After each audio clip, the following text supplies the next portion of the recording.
ស្ងោម្រះនេះបើយើងទិញបានម្រះរៀងខ្លីកប៉ុកចេះយកមកញាត់សាច់ជ្រូកស្ងោបងប្អូនរសជាតិស្ងោម្រះឆ្ងាញ់មែនទែនដោយសារតែសាច់ម្រះខ្លីអញ្ចឹងសាច់វារៀងច្រើនណាចំពោះការស្ងោម្រះគឺយើងស្ងោឲ្យវាងុំឲ្យសាច់ម្រះផុយទៀតដល់បងប្អូននិយាយពីថា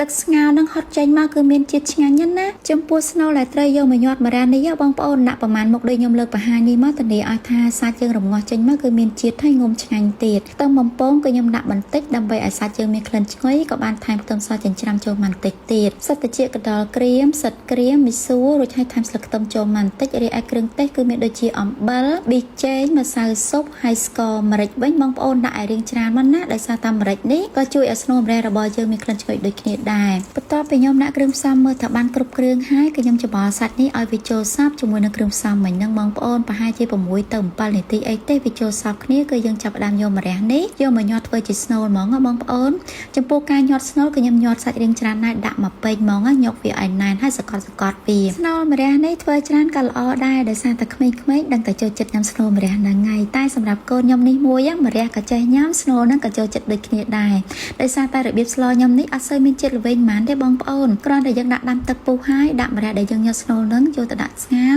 បន្ទាប់មកសាច់ដែលនៅសល់គឺយើងសូមជាដុំផាត់តូចចាចំពោះការស្ងោររបស់ខ្ញុំគឺបងគ្រឿងក្រឹកដូចតែបងប្អូនទូទៅទេមានដូចជាអំបិលម្សៅស៊ុបប៊ីចេងហើយស្ករបន្តិចរីឯទឹកត្រីគឺខ្ញុំអត់ថែមទេបងប្អូនដោយសារតែខ្ញុំអត់ចង់បានក្លិនទឹកត្រីនៅក្នុងហ្នឹងណារយៈពេលនៃការរងាស់ស្ងោរម្រះនេះគឺខ្ញុំប្រើពេលរៀងយូរគួរសមតែបងប្អូនខ្ទង់ប្រហែលជា1ម៉ោង10នាទីអីហ្នឹងឯងដើម្បីឲ្យសាច់នៅក្នុងស្នូលម្រះវាចេញជាតិបានល្អរីឯផ្លែម្រះហ្នឹងក៏បានងុំផុយឆ្ងាញ់ទៀតណាហើយការរងាស់ហ្នឹងក៏អញ្ចឹងដែរគឺខ្ញុំអត់ប្រើភ្លើងនឹងឲ្យខ្លាំងទេគឺយើងកុំបង្ខំភ្លើងយើងប្រើភ្លើងសឹមទៅដើម្បីឲ្យទឹកស្ងោររបស់យើងវាងុំហើយមានជាតិឆ្ងាញ់ស្ងោរម្រះពេលដែលខ្ញុំធ្វើគឺខ្ញុំចូលចិត្តធ្វើរៀងច្រើនដោយសារតែខ្ញុំស្ងោរហើយគឺទុកញ៉ាំបាន2ថ្ងៃបងប្អូនម្រះហ្នឹងកាន់តែរងាស់វាកាន់តែងុំឆ្ងាញ់មានជាតិហ្មងសាច់ម្រះគឺផុយឆ្ងាញ់ណាស់ហើយម្រះនេះបើសិនជាបងប្អូនទិញបានអាកប៉ុកខ្លីៗតូចអញ្ចេះហើយយកមកស្ងោរដឹងតែឆ្ងាញ់ជាងអាម្រះសដាយវែងណាដោយសារតែម្រះខ្លីអញ្ចេះគឺសាច់វារាងក្រាស់ហើយច្រើនឆ្ងាញ់ម្រះស្ងោរនេះទឹកស្ងោរគឺខ្ញុំអត់ចូលចិត្តដាក់ទឹកត្រីនៅក្នុងរសជាតិទឹកស្ងោរហ្នឹងឯណាបងប្អូនក៏ប៉ុន្តែពេលដែលស្ងោរឆ្អិនគឺខ្ញុំថែមម្ទេសហើយនឹងទឹកត្រីញ៉ាំនៅខាងក្រៅបន្ទាប់វិញណាដោយសារតែរសជាតិទឹកត្រីម្ទេសនេះគឺវាគូជាមួយនឹងស្ងោរម្រះនឹងចាប់ជាតិគ្នាឆ្ងាញ់ណាបងប្អូន